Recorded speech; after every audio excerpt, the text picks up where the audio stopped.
You're tuned in to Oilers Nation every day with Tyler Yaremchuk, live every weekday on the Nation Network YouTube. Jesse Puljujarvi, gone. The Patrik Puistola era starts now. Let's get into it with the lead.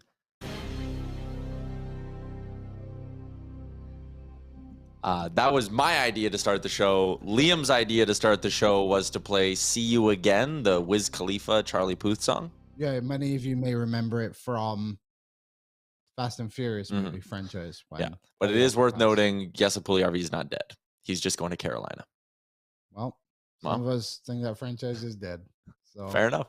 Welcome into Oilers Nation every day, streaming live on the Nation Network YouTube. We are already at 100 viewers. I love to see it. If you're watching and you aren't subscribed to the channel, do us a solid, hit that subscribe button, hit the like button, all that usual YouTube streamer stuff I got to get out of the way before we get rolling. We also need to give some love to our friends at the Sports Closet.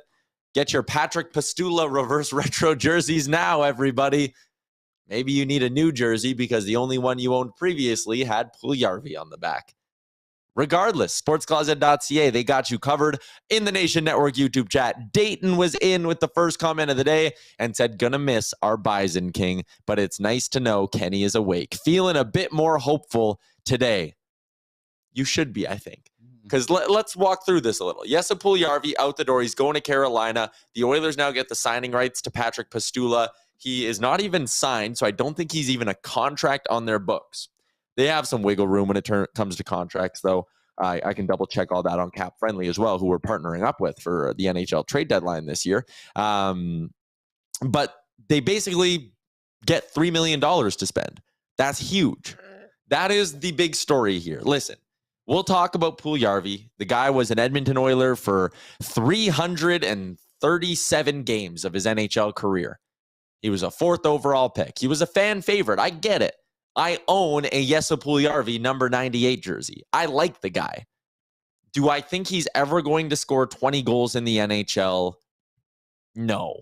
Do I think the Oilers could use that $3 million in a different way to improve their team this year? Absolutely. Do I expect them to do that? Absolutely. I don't want to really hear a lot about, oh, they gave up Puljujarvi for nothing, blah, blah, blah, blah, blah. You needed the cap space. Now let's let our boy Ken Holland cook a little bit. Because what he does with that cap space is going to be, that's going to be the most important thing here. That's how this deal is going to get judged. Just taking a look at who is on waivers today. Mark Friedman and Brock McGinn in Pittsburgh. Probably no one of interest to the Oilers. Ken Holland is speaking right now. As I speak, Ken Holland is also doing a press conference, but you don't want to watch that. You just want to hang out here in the Nation Network YouTube and have me tell you everything important he's saying. Like Ryan Rishaug, who adds, Holland says he's open to moving his first this year for a pure rental. Significant because it's the first time we've really ever heard him say that. It's always been, I don't move first for rentals. Ken Holland hasn't moved a first-round pick since he became GM of the Edmonton Oilers. I know there was the Cassian deal. That was all weird, but you know what I'm saying. They still picked Reed Schaefer in that draft. We'll see. We'll see if maybe we get a trade while we are on the air today. Wouldn't that be something? That would be special. That would be very, very special. We'll see. I mean, it is silly season after all, folks. Silly stuff is supposed to happen. We're in the thick of it. Every tweet that pops up on my phone, I'm on pins and needles right now, Liam. I want to catch up on what everyone is saying in the YouTube chat because I know you all have a ton of takes about this. Chris was in a little bit earlier and said, I love the JP trade. I hope they get Ekholm this trade deadline, then try to get Erik Karlsson in the summer. Then your top 4 next year is Nurse, Ekholm, Karlsson, and either Ceci or Barry. That'd be really hard to pull off cap-wise, but dare to dream. Dukes91 says this one hurts. Whatever he brings in better be worth it. And I think that probably sums up how a lot of fans are feeling. Listen, Puljujarvi wasn't going to be a long-term fixture here. Ken Holland saying today they offered him a 1-year contract with a salary in the ones. So take a pay decrease, sign a deal, and you can stay here. Okay, when a player says, I'm not going to sign a 1-year contract with you, that's a sign. The Oilers couldn't qualify him because he's not a $3+ million player. So what are your options? Keep Puljujarvi until the end of the season and let him walk for nothing? get a prospect for him and reuse that cap space now to maybe, if we're talking Chychrun or Ekholm, get a piece that's going to help you for not just this run, but the next couple of years as well.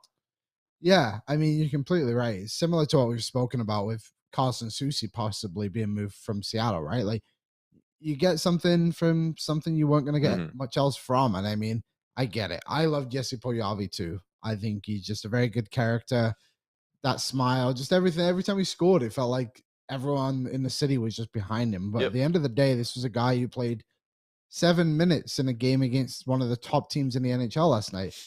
The trust isn't there between him and the coach, unfortunately. It's not. So this was a good move by Ken Holland. We've all been aggressive on Ken Holland throughout this little window here, but you got a good prospect back. It frees up a contract as well, if you want to consider that at all. And they said, well, how do you say his name? Puistola? Patrik Puistola. Looks like he's a pretty good prospect. Some people were texting me about it this morning too, and like apparently he had a pretty good World Juniors. I don't really remember him too much, but seems like a good trade both ways. And if people think this is it from Ken Holland, you're wrong. He wouldn't have just the Oilers got worse. They got worse. Oh, yeah. But they got worse to get better right away. Step backwards to take 2 forwards. Holland isn't just going to do this deal and then sit on his hands and say, you know what, 2.8 million, there you go, Uncle Kate's. Yeah. Saved you some money. Save you some dough there.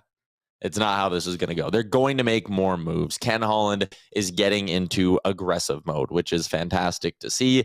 Adam Anderson in the chat. I think he's a guy who I haven't seen in the chat before. If it's your first time commenting, welcome, Adam.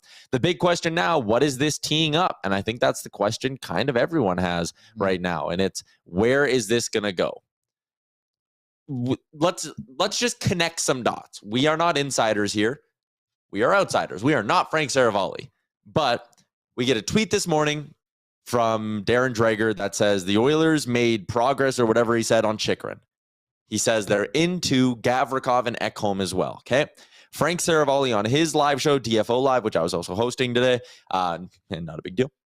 He says the Oilers are interested in Ekholm, Chychrun. You have Spector. You have all these guys. Rashog as well a couple days ago saying the Oilers are just as interested in Chychrun as they ever have been. So connect all those dots. Oilers starting to build up some steam, some momentum, starting to get more and more involved in talks for D-men. And today they clear up $3 million. That is not a coincidence. They're not just... Puljujarvi being moved today is not a coincidence, is how I view this. It's not just like Holland woke up today and was like, you know what? Today's the day I do it. This gives the Oilers the ability to make a trade today if they want to. 100%. I mean, at the end of the day, I don't have much else to add. Like, that proof is in the pudding, right? Like, it's right there for the grab. And if the Oilers want Chychrun, to me, it says 2 things. One, Holland has weighted them out, and their price has gone down lower. And I didn't have a second point. That was my only point. Fair enough. Spiced Oil is in and says, Rob Schremp nailed it. Yessa won that trade. Hope he gets more playing time. And listen, he might. And I like the player. I think he's a very smart hockey player. He knows where to put himself on the ice and kind of where to be at the right moments. It's what he does when he gets the puck in the slot and his scoring chances. That is the concerning part for me. And last year he had some good numbers. I get it. I'm just pulling up his numbers from last year. 14 goals in 65 games. He scored at a 20-goal pace last year. Year before that, he scored at a 20-goal pace. This year, his shooting percentage dipped down. He has 5 goals in 58 games, only 88 shots in 58 games. I know he doesn't play a ton, so that's going to be a part of this as well, and it's obviously something that you need to keep factored into it. But I'm not sold on him having like a permanent home in Carolina. I know someone said they hope he and Sebastian Aho can rekindle the chemistry they had for Finland at the World Juniors. But I look at that right side in Carolina. I see Seth Jarvis and I see Martin Necas. Martin Necas is having an incredible season. Seth Jarvis is a top prospect that they really, really like in Carolina. Where does Puljujarvi fit? Is he maybe on a line with Jordan Staal? Yeah, maybe. Is he on the 4th line with Stastny and Nosen? I think that's where DFO has him right now. He's going to be a bottom 6 guy in Carolina, I think. This isn't a deal that I think we'll be looking at in 2 weeks or 3 weeks and going, God, yes, Puljujarvi is just on fire there. Maybe he does. And I know there's a bunch of you who are going to be rooting for him, and that's good. You should have favorite players. You should do that stuff. Someone said smart hockey player, LOL. I think if you disagree with that, you don't really watch the games that closely. He makes great plays in the neutral zone. He makes a bunch of really solid defensive plays. Puljujarvi is fine. He can't score, and the Oilers need guys who can score. Someone says, Yaremchuk says all this about Puljujarvi, but doesn't have a problem with Yamamoto. I have a massive problem with Kailer Yamamoto not scoring. I think that's a big issue. I think he needs to bear down and finish some chances, and if he did, they bring that game to overtime last night. So I'm not letting anyone off the hook here. If Kailer Yamamoto got traded today for a pick, I'd be sitting here largely saying most of the same stuff. He's a hard worker. He's a great forechecker, but he couldn't score. I mean, look at this chance here. This could have changed the game. There's no reason why, to not even get it on net can't happen. The Oilers needed Puljujarvi and Yamamoto to produce more. Puljujarvi's gone now. Yamamoto's getting a ton of ice time, and that adds to the frustration of it all. But I'm not here to let anyone off the hook, you know? The Guitar Maniac says Ken needs to stop doing press conferences, and then in all caps said, Chychrun, baby. Let me know in the chat who you want. Who do you prefer? Are you Team Chychrun? Are you Team Ekholm? I think it's a really interesting debate. You could do pros and cons for each. For Chychrun, he's young, he's cheaper, his cap hit, like I said, he's cheaper, his cap hit's lower. Offensively, he's going to help. And we know that the Oilers' big guns have asked for a puck mover. Okay, well, Jacob Chychrun's a puck mover. I think there's a bit of chaos with his game that would concern me about an acquisition for a Jacob Chychrun. But I like him. I didn't like him at the 3 premium assets Arizona was asking for earlier in the season, but we're living in a world where that cost has likely come down a good amount. So I'm more interested in Jacob Chychrun now, just like the Oilers are apparently, that the cost has come down. The cap hit and the age are the good parts. The defensive play is maybe what concerns you a bit. Then there's Mattias Ekholm. Okay, he's older, more expensive, not as good of a puck mover, but he's great defensively. He's been a part of teams that have gone to Stanley Cup finals. I think Ekholm would be my pick if you could make the money work in all of it. I have no interest in Vladislav Gavrikov for a first-round pick. I don't really see a reason why you would go hard after a guy like that when there's Ekholms and Chycruns on the market. Look at the price Toronto paid for Jake McCabe, and they got him at $2 million. If you have to give up a first for McCabe or a first for Gavrikov, and then you ask for Chychrun as a first plus a little bit more, you go get Chychrun. You don't waste your time with a guy who you know isn't going to sign here, who isn't as good as those other 2 D-men I listed.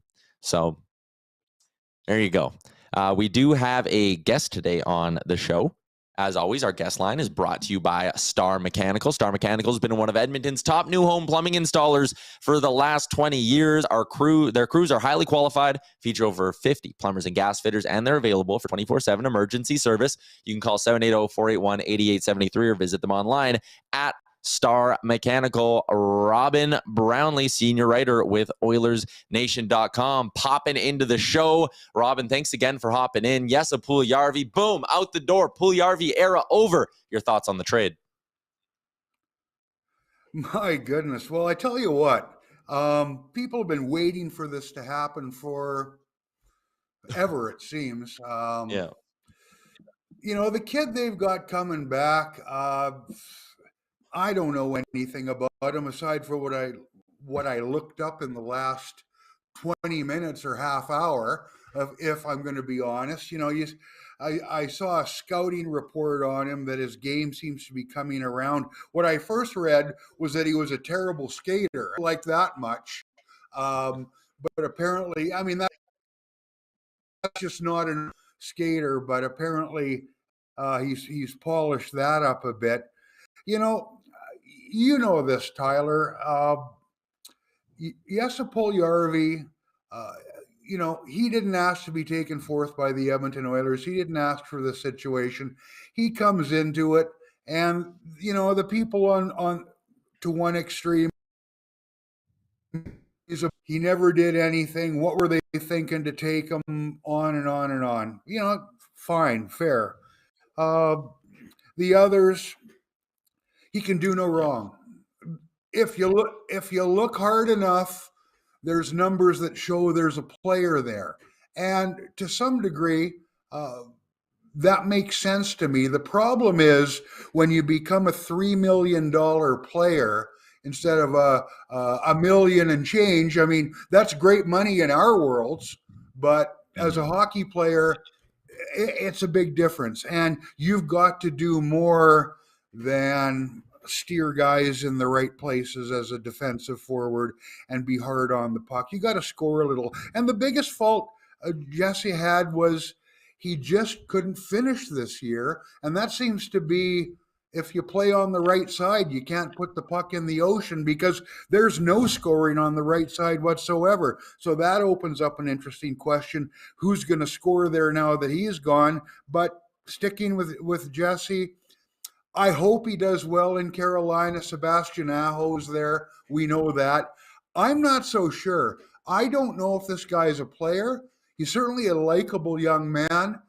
He does some things that analytical people will tell you are good, and I believe that. I can see it, but I think he's back home by the end of next season. He's made a nice bit of money. He's a young guy.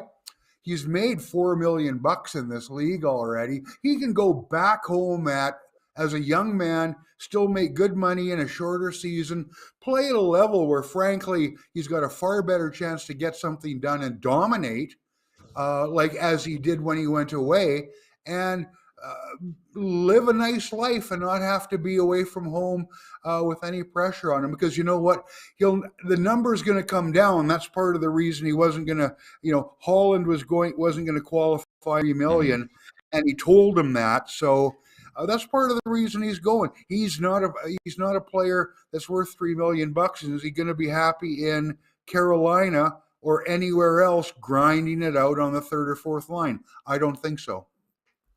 Yeah, it'll be interesting to see how that plays out, because I think a lot of people are just making this connection that, they're going to play him next to Aho and it's going to be great. I see Tyler Mulick in the chat saying him and Aho are going to light it up. And I'm not sure if I'm there, because again, like, Puljujarvi does some great stuff away from the puck, and in the neutral zone, he'll force turnovers. He comes back hard. Like, there's things about his game that I really like. And I really do think if he would have came into Edmonton as a 4th round pick who surprised everyone, he's probably still kicking around because he's probably making $1.1 million. And when a guy on your 4th line who doesn't have the expectations has 5 goals in 58 games, no one really seems to bat that much of an eye. But I really don't see this as a guy who's going to go to Carolina and all of a sudden start converting every scoring chance he gets and score 20 goals before the end of the year.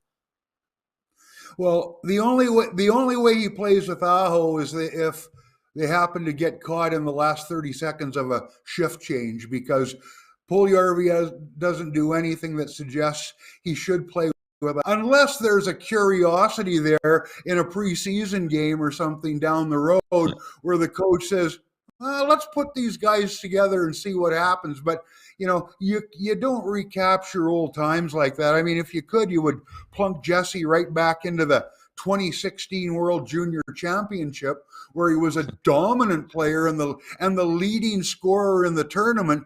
But trust me, and for the guys who aren't quite as long in the tooth as I am, I remember in a tournament where there was a lot of high quality players, where Lindros was there and Bure, where Yuri Slager named the best defenseman in the tournament. Well, guess what? That doesn't mean anything down the road. Yeah. That's a good point. Eric is in the chat, says finesse just isn't there to be playing with Aho, just like playing with McDavid. Pars says Pulju and Aho are best friends. Yeah, I mean, that's great. You can be best friends all they want. I'm just saying we're talking about converting on the ice, and I don't know. I mean, Rod Brindamore's also going to have to play him there. We're also north of 400 in the YouTube chat, so if you're watching there, make sure you hit the subscribe button. Everyone wants to know what's going to happen next. We're seeing tweets from Darren Dreger about interest in Chickholm. We're hearing Frank talk about interest in Matthias Ekholm. If you had to pick, Brownlee, which one do you like? Which D-man on the market should Kenny Holland be targeting? Now, okay, Tyler, is the question, which way do I think it'll go? Or which way would I go? Because there's a difference. Yeah. Hey, give me both answers. Which way do you think? Which way would you go if you were in the chair? I think it probably goes. I think they've got a real interest. I mean, and everybody knows the news here. Jakob Chychrun, I like him because he's young. He makes good dough, but he's still under control for 2 more years. He can move the puck. I think he's the best of the defensemen available, but he's the guy. You know what? I like the money and I like the age. The guy I like best for the Oilers situation, because I don't think they need to score more, I like Mattias Ekholm. But at 32 and 6.25, there's 3 years left on that. So it takes 35. That doesn't make him Duncan Keith age by any stretch. So that's not so bad. I think he probably fits best what they need and they want. He's sort of the minivan of the bunch. He's the sensible pick for the family guy. I think Chychrun is more of the sports car that the family guy looks as they walk into the showroom to go check out the minivan. Gavrikov, I'm with you. I heard what you said earlier. Doesn't do anything with me. Yeah. But the guy that's entered the conversation, so to speak, and I wonder about him, is Colton Parayko. Oh, that's a rich deal, though. So, you know what? And I've got a thing, and I've been proved wrong so many times. I don't like giving guys contracts at an age that take them to, and Parayko now is fine at 29, but holy crap, by the time that deal's over, that's old man age in NHL years, and it's 7 years left. I'm thinking when I'm looking here. That deal just kicked in. 7 years at 6'5". Now, Colton Parayko is probably going to make you look like a genius for the first 4 years until he gets to be 33. And look, some people will say, yeah, but Brownlee or Yaremchuk, that's your window. Win now. Mm-hmm. What if it's a couple of cups in those 4 years? Worry about the back end of the contract later, or don't worry about it at all. Just I get nervous about those long-term deals because you end up with dead money on your cap. And we've seen what a problem that can be.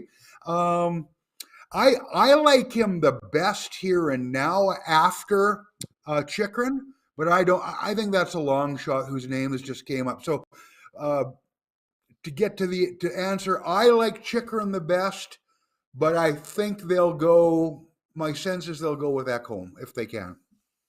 Yeah, it'll just be a matter of the money, and who knows. Holland did say at his press conference today that, teams are willing to eat money on UFAs, but they're not willing to eat money on guys with 2 or 3 years left on their term, although it is worth noting Chicago just did that in their deal, sending Jake McCabe to Toronto. Some news from practice. Our friend Tom Gazzola sends out a tweet. Leon Draisaitl went down after taking a shot on Stuart Skinner, seemed to be favoring his left side. It's worth noting he didn't block a shot. He took a shot on Stuart Skinner and then left in some discomfort. So certainly something to keep an eye on there. The Oilers have a big game tomorrow night against the Toronto Maple Leafs. Before I let you go, Brownlee, let me get your take on last night's game. To me, I sum it up as you need to play mistake-free hockey to beat a team like the Boston Bruins, and the Oilers made 3 mistakes in that game. It was blown coverage on the first goal, really bad blown coverage on goal number 2, and then a undisciplined, maybe borderline unlucky, I guess, high sticking penalty late in the game that kills your comeback chances. What do you think of the game? Well, I thought they played a reasonable game, and to make those mistakes, that number of mistakes, that's a good night on a lot of nights. The problem is it's not a good enough night against the Boston Bruins. My biggest takeaway from that game, Tyler, and it was post-game, when the game was decided, is I looked at that photo of Connor McDavid holding the 50-goal puck, and man, did he look unhappy.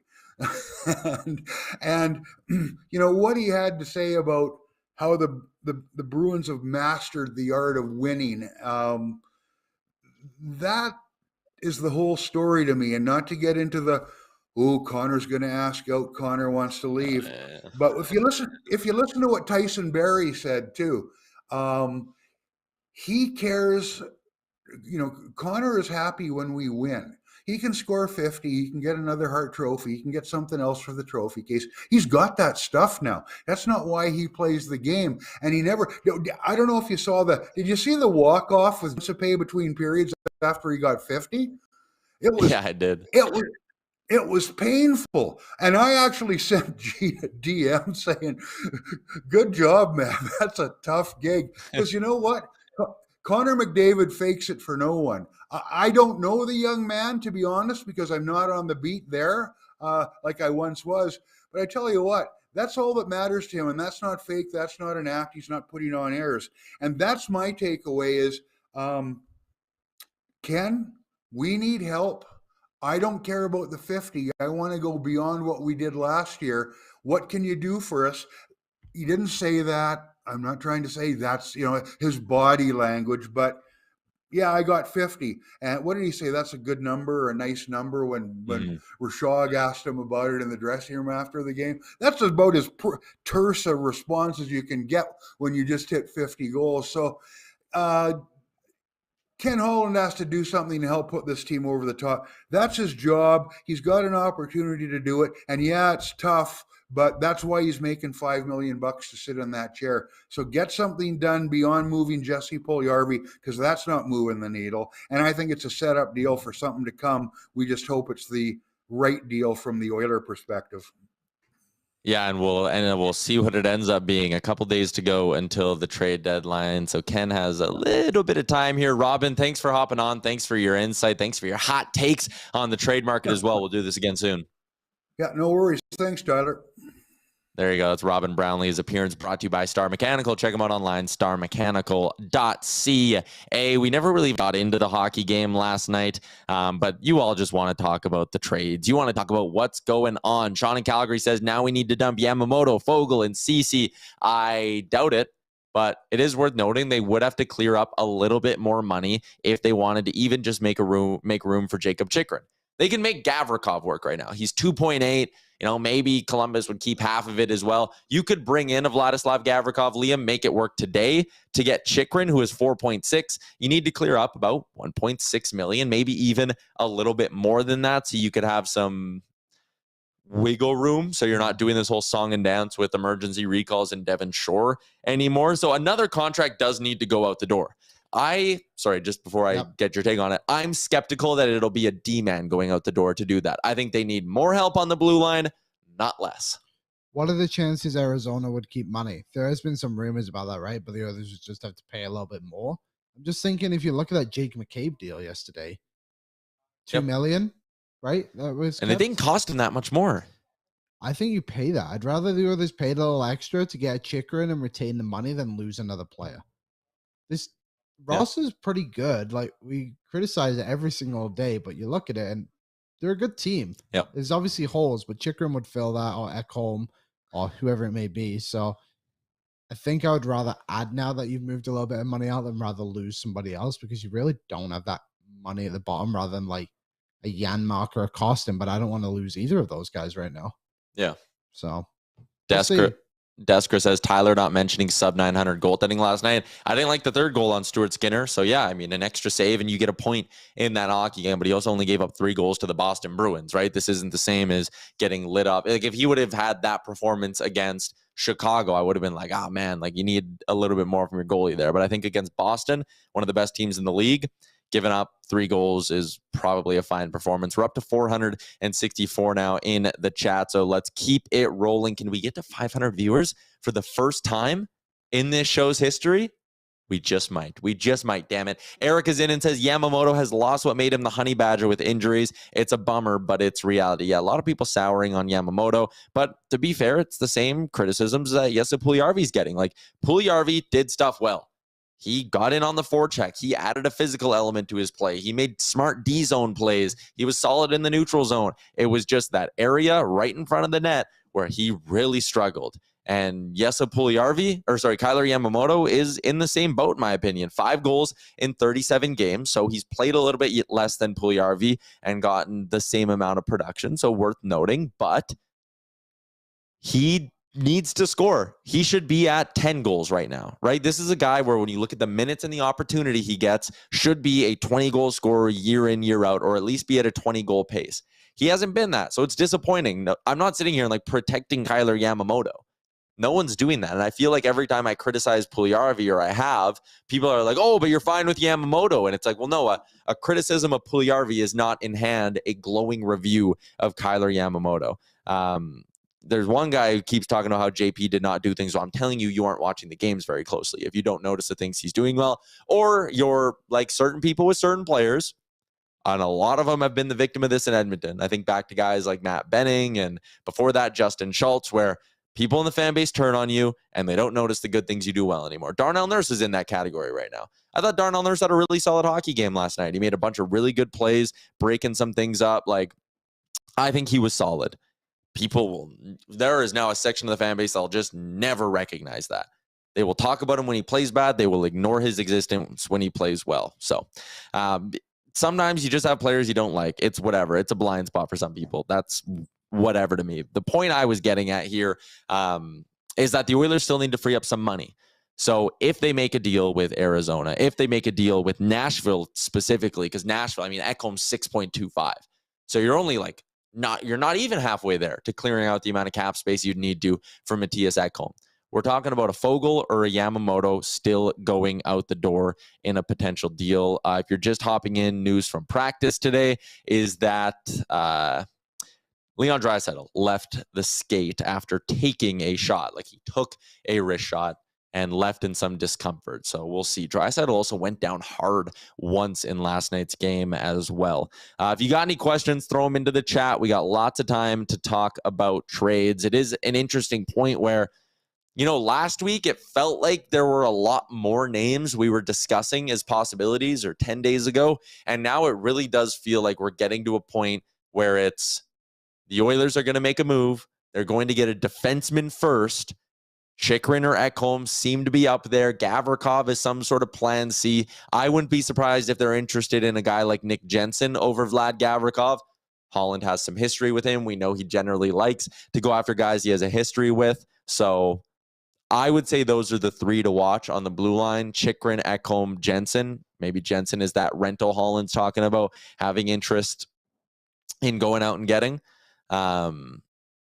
That we kind of have a sense of where that's going, I think, just from reading the tea leaves. Now it's a matter of seeing what they do in the forward group, because, again, they've lost Jesse Puljujarvi off this active roster. Someone said, are they better with or without Puljujarvi? They're better with Puljujarvi. He's an NHL caliber player. I think he's better than a Devin Shore.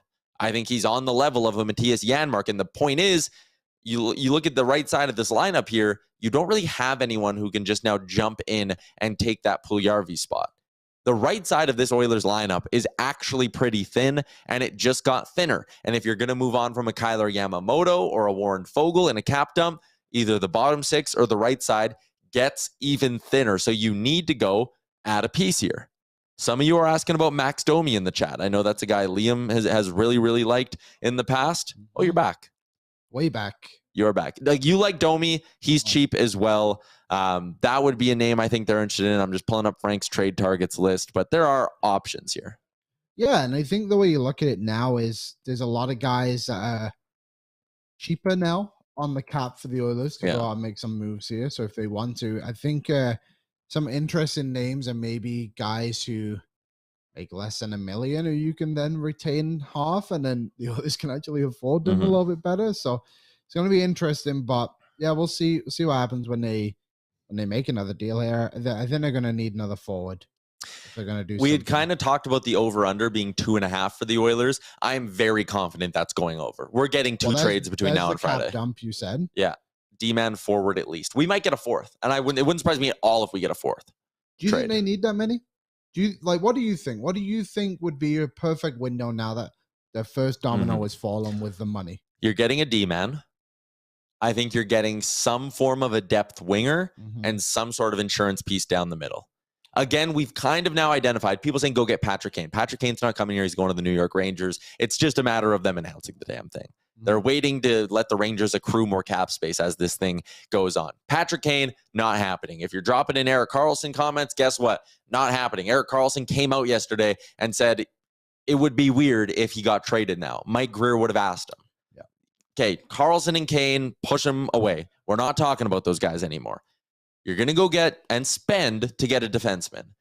And then you're going to go and add some forwards. Looking at Frank's trade targets list, there are a bunch of options that are just simply too expensive for the Oilers. Kevin Hayes, not happening.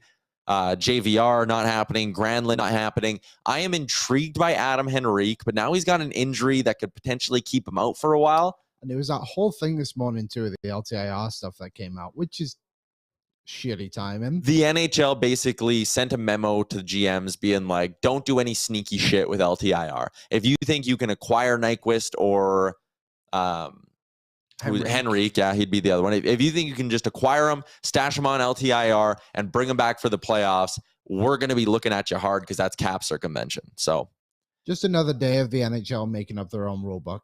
Yeah, just as things go along. Right? When the Lightning did that with Kucherov, I mean, the Avs are actively doing more or less the same thing right now with Gabe Landeskog. But the NHL is like, hey, we're going to be watching all you GMs. If you want to add Gustav Nyquist before the deadline, we'll get you. Hey, Gary, the Avs are doing it with Landeskog. Well, I mean, come on. What do you want me to do? I just think this memo was to kind of be like, they better actually be hurt. Frank seems to think it's going to kind of kill the chances of a deal. He said Nyquist and Henrique are going to plummet on his trade targets board because of this memo. But I mean, it's still within the rules to acquire them and put them on LTIR until the playoffs if they're actually hurt. You just have to be confident they're going to be hurt for that long. And the thing is, too, like, Columbus announced that he was going to be out for the rest of the season. Like, it's not like the Oilers are acquiring Nyquist and it's like, oh, he now has a bung knee for approximately 47 days, and he'll be back for game 1 of the playoffs.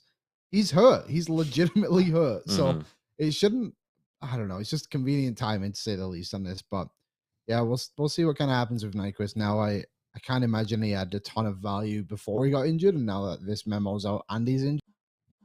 You're not going to regret those moves in 2 months. Remember with Andreas Athanasiou, right? You push all in. I get it. He was an RFA, but you regretted that thing within months. COVID screwed it over. I get it. But when you get guys with term, kind of like what Toronto just did with Lafferty and McCabe, when you get guys with term, you have like a playoff run and then another playoff run. I think it makes sense. That's why I like Henrique. Still going on the forwards here. Nick Schmaltz in Arizona is potentially available. If you're sitting there going, hey, Nick Schmaltz, Jacob Chikrin, package deal, that would be north of $10 million. They can't afford that, unfortunately. I was going to say Nick Schmaltz is 5.5. 5.8. For how long? I think it's like 5 more years, man. Oh, okay. That's what I thought. So, yeah, that would be truly special. He's 5.8 for 3 more years. Sorry. That's just too much. And you won't get them to keep on all of that. So I don't see how you can make that work. The other forwards, like Brock Besser, not realistic, too expensive, not a fit. Just not a fit. Jordan Greenway's not that good. Alex Kerfoot is not a fit. JT Miller, wildly expensive. Jesse Puljujarvi, already been traded. And then after that, you're into this group of guys I like Max Domi. I like Lars Eller in Washington. His cap hit worries me a little bit. But again, if they're willing to keep half, then you could probably make something work there. There are younger options like a Noah Gregor. Lawson Krause is on that board. He's expensive. Jacob Vrana's on that board. He's expensive. I think what we'll see is a Domi-like kind of deal. Apparently, we lost our audio for a little bit. I don't know if it's back. It's hard to tell. The chat is absolutely nuts right now. I can't even read it. Chat's going crazy. We hit 500 and then the stream crashes. So, yeah, there you go. But anyways, I like Domi. And I wouldn't be surprised if that's a guy the Oilers have interest in because he gives you lineup flexibility. He makes you tougher to play against. And he's scoring a ton this year. $3 million. They keep half. That's 1.5. Again, if you're moving out a Yamamoto and a Fogle for either Ekholm or Chikrin specifically probably because the money's lower, you can afford then 1.5 on a Max Domi. So that makes sense. Remember, you're also going to be moving guys off the roster, and that's cap space going out as well. I like Nick Bonino. I think he'd help. I'd be really interested in a guy like Noah Gregor in San Jose just because I think he could be an interesting kind of project, and he'd be pretty cheap. And if San Jose was willing to keep half this year, he's $425K. I like the idea of grabbing someone like that, like a Noah Gregor, just someone who's relatively cheap. That the risk and reward is there for both, I guess. Like, if it doesn't work out, it doesn't work out. But the chances of it, if it does work out, like you got a guy who can actually contribute in the bottom six for you. Yeah.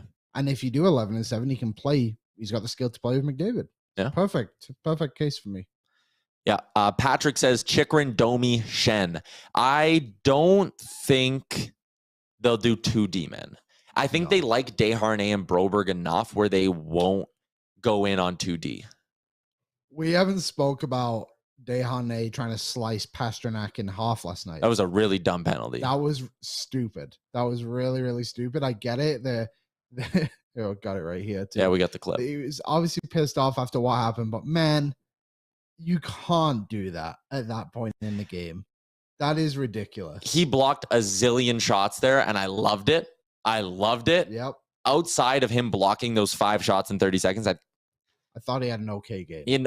But you can't do dumb stuff like that. Like the Klim Kostin penalty is a little bit more bad luck because you're trying to make a play, your stick goes up, like that happens. It just sucks that he happened to be bleeding and it's a 4-minute double minor with 4.5 to go.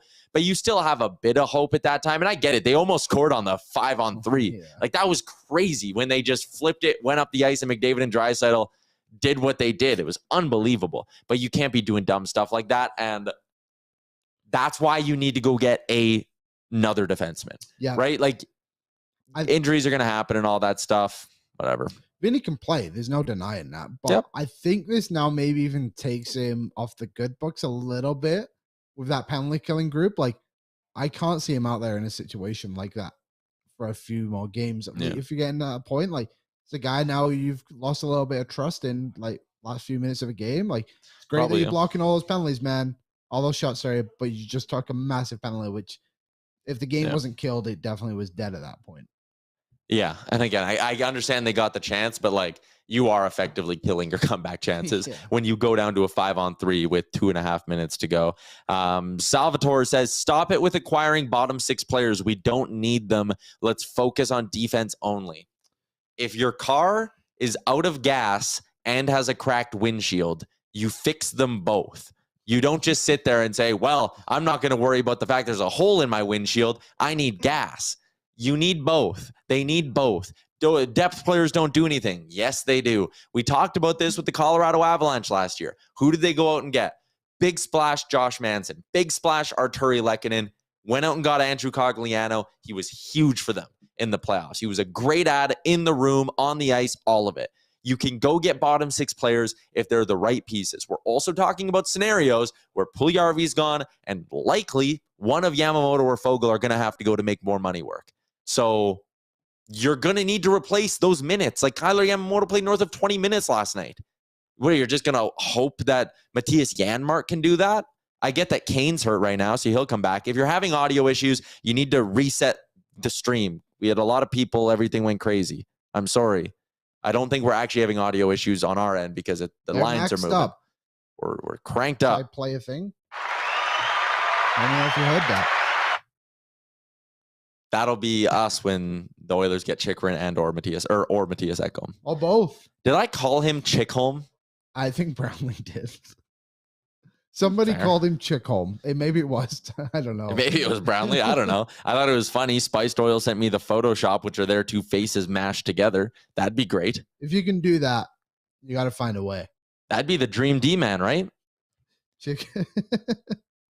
Chickholm. Yeah. But just on the bottom 6 thing, Tyler, like, to be honest, like, who really cares where they play if they make this team better?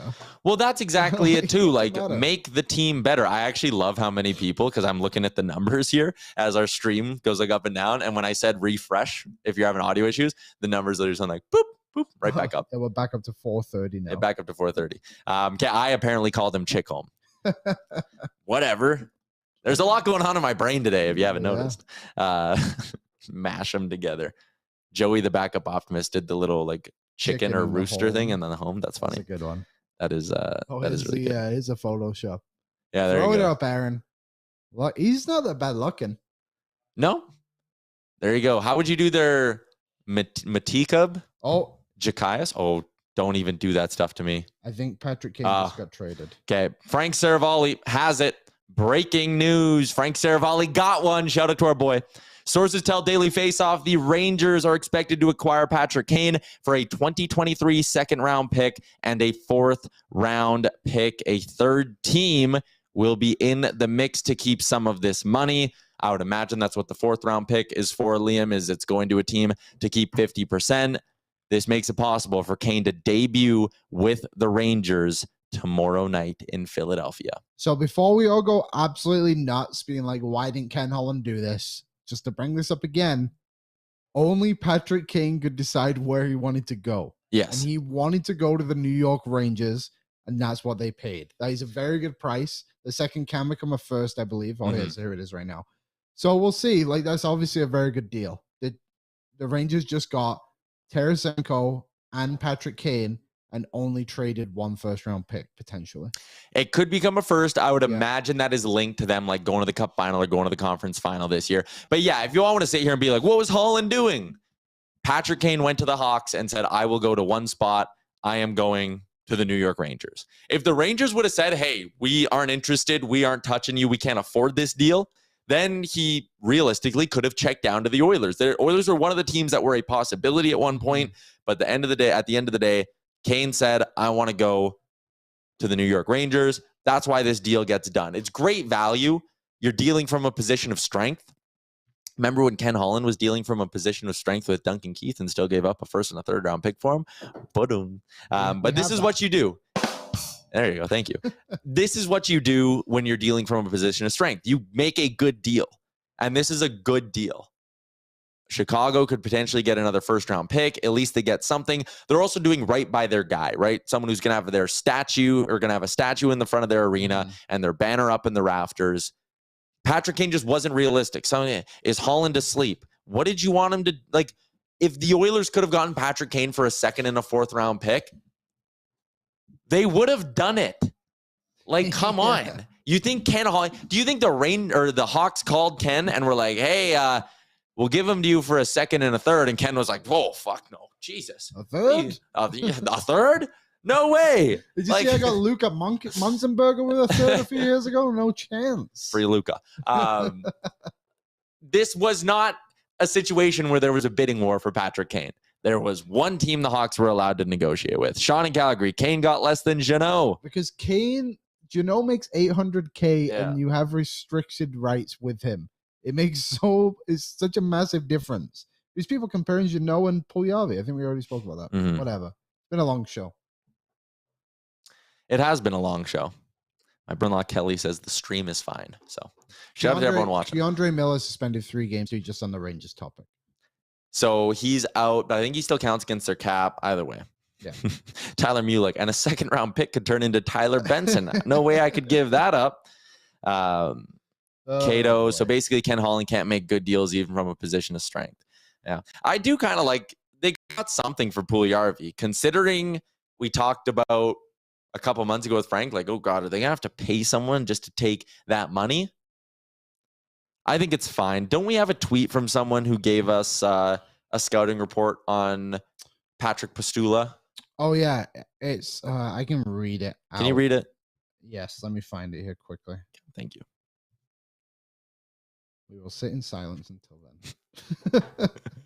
We've been streaming for a while. It's almost been an hour. I'm going to do this shit for 4 hours on Friday, man. I am not excited. Okay. Actually, I am excited. That's a lie. Lassi Alainen, who is a Finnish reporter. Who is the director of European scouting for elite prospects. So he knows what he's talking about.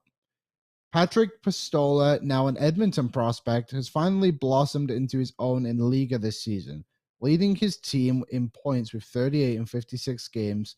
Very skilled handler, crafty playmaker, and good instincts around the net. Hashtag Oilers. Hashtag Oilers. Yeah. Interesting note. So one thing I just want to comment on this, and I think it's interesting, is when the Oilers acquired Klim Kostin, everyone was like, who the hell is this guy? Yeah. And he turned into a good player. Like, I think we just got to be patient with this guy. He's 22. He's unsigned currently. I would imagine the Oilers sign him this summer and then move him into Bakersfield next season. Maybe he becomes just a bottom 6 guy for the Oilers. And right now, the Oilers need to acquire these players so that when the summer comes around and they want to go and sign a Zach Hyman or re-sign Evander Kane and Nuge, they have the money because they have guys like him potentially, who can come in and play a bottom six minutes on no money. Yeah, he's been playing in the Liga for a handful of years, or Liga, I think is the right way to say it. And you can see on the screen here how his numbers have kind of shot up recently. So I think it's fine. At least you got something. You got a lottery ticket back. Yeah. What are the chances Patrik Puistola ever plays an NHL game for you? Probably less than 25%, but there's a chance. So you bring in a guy like that, and you get rid of $3 million, which is the big thing here. Someone asked in the chat, and I'll give their name here. Or will I? Did I lose it? No, DC. What about Parayko? He says with a million question marks. Drager said talks are heating up. Okay, if you can't afford Chychrun right now at 4.6, which they could make work if they wanted to. Let's be clear about that. I'm not saying that is like a huge sticking point. You would have a tough time with Ekholm at 6.25. Now we're going to talk about Colton Parayko at 6.5 for another 7 years. He's in the first year of that mega extension. Listen, if I'm paying Matthias Ekholm till his age 35 season, 6.25, or maybe if Nashville keeps a little, I'm okay with that. I don't know if I want to be paying Colton Parayko until his age 37 season, and his results have been poorer than Ekholm's this year. I get there's an age gap. Parayko's a little bit younger, but they're both in the back half of their career now, and I don't want to be saddled up with a massive Colton Parayko deal.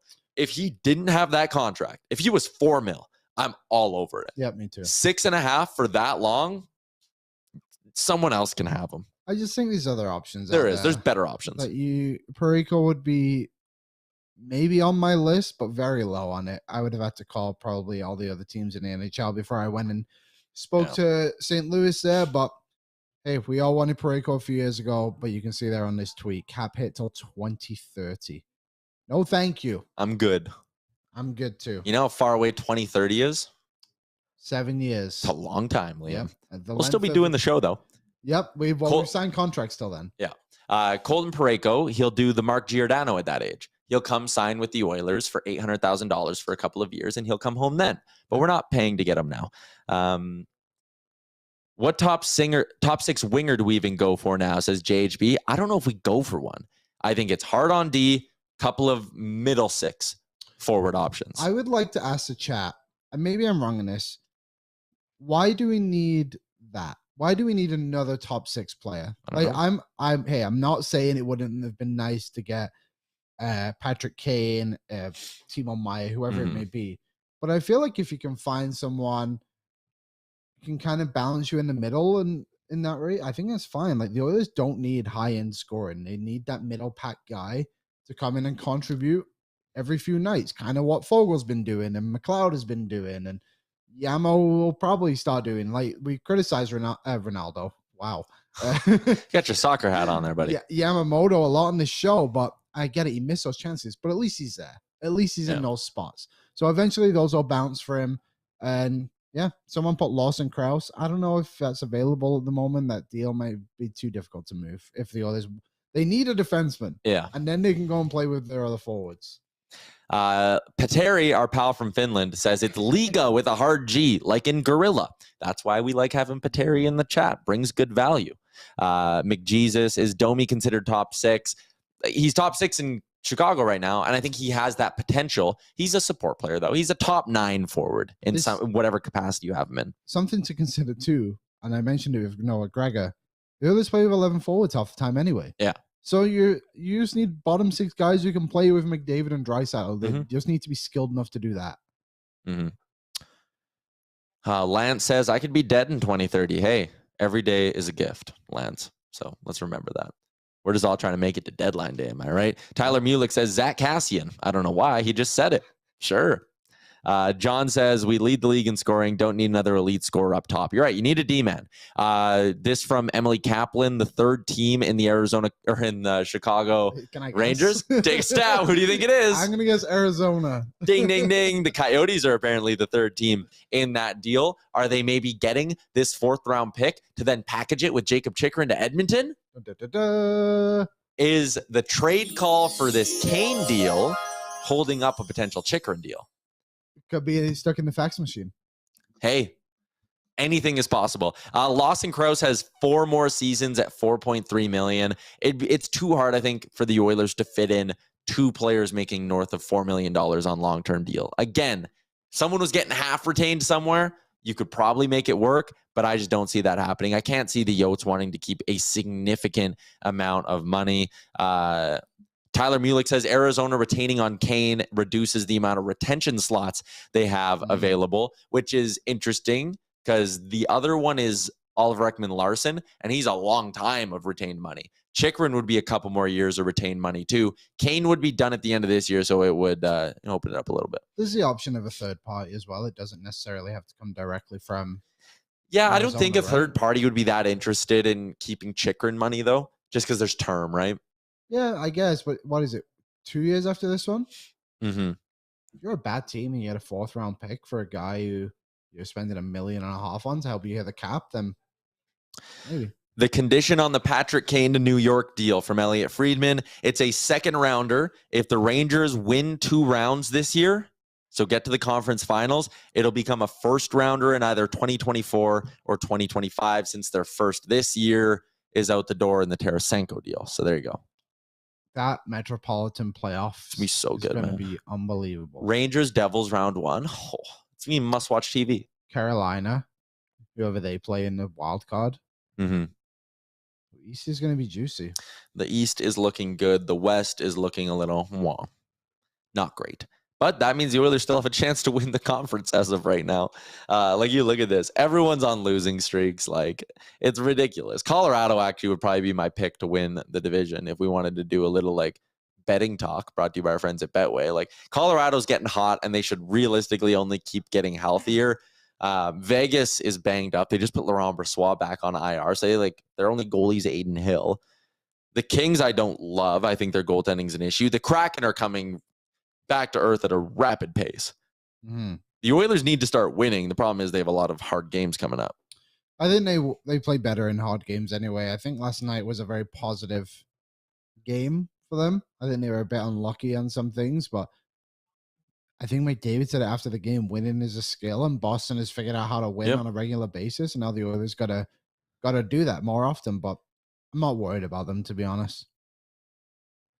Connor McDavid, speaking about Jesse Puljujarvi, said Jesse is always at his best when he's having fun. So here's to hoping Jesse has a lot of fun in Carolina. I was really hoping, I dragged this show on because I thought we were going to get a trade. Damn it. Guarantee as soon as we'll shut it down. Well, let's get into the betting talk then and extend this bad boy for a couple more minutes. Liam, what do you like tonight? What do I like tonight? I like the over in Columbus and Buffalo. Elvis Merzlikins has gone 9 straight starts, giving up at least 3 goals against. The over's hitting 4 of 5 for Buffalo. Give me that over in Carolina, Buffalo, or Columbus, Buffalo. Jeez. I wish they would play him against the Oilers. That would have been nice. What do I got here? I have Roman Josi shot prop. He's hit in 3 of his last 5. 6 shots last game. Even money right now. And then Clayton Keller, I believe he's hit this in 4 of 5 too. And Clayton Keller's having a very good season. Good player. So I like those 2. Chicago stinks. Roman Josi's just a good player overall. So why not? Kind of the offense that drives it down there in Nashville. Why not? Shout out to Liam. Shout out to our friends at Betway. 19+. Please play responsibly. Someone asked, is Frank Saravalli coming on the show tomorrow? You better damn believe Frank Saravalli's coming on the show tomorrow, right after noon Mountain Time. Will we have a trade to talk about then? I don't know. Maybe. It could happen. I'm also going to be live with Frank Saravalli for 4 hours on March 3rd for the NHL trade deadline, 10 a.m. Mountain until 2 o'clock Mountain, which is an hour after the deadline. Myself, McKenna, Alberga, Rosehill, Stephen Ellis, Matt Larkin, whole crew, Pete Blackburn as well. March 3rd, 10 a.m. Head to Daily Face Off on YouTube. Actually, Liam, can you put a link to the DFO YouTube in the description for today's episode? Yes. Okay, there you go. We will do that so you can hit the subscribe button there. 412 of you watching right now on the Nation Network YouTube. You guys were all awesome today in the chat. This was a lot of fun. What I'll say is, I'm looking at the analytics. Not a lot of you guys subscribe. Hammer that subscribe button before you go. Hit the like button as well.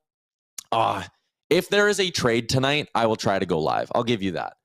If a deal breaks, we will try to get something going, like an emergency episode of the show. But if nothing breaks, we'll be back tomorrow at noon Mountain Time when Frank Saravalli stops by for some more trade talk. Thanks for tuning in today, everybody. Shout out to Star Mechanical Sports Closet, coming to you live from the Sports Closet studio. Tomorrow is the Sherwood Ford Giant game day and also AMA Travel. Listen to the Real Life podcast yesterday. I got a good AMA Travel thing going on there. That's a wrap. Enjoy your day, everybody. Farewell.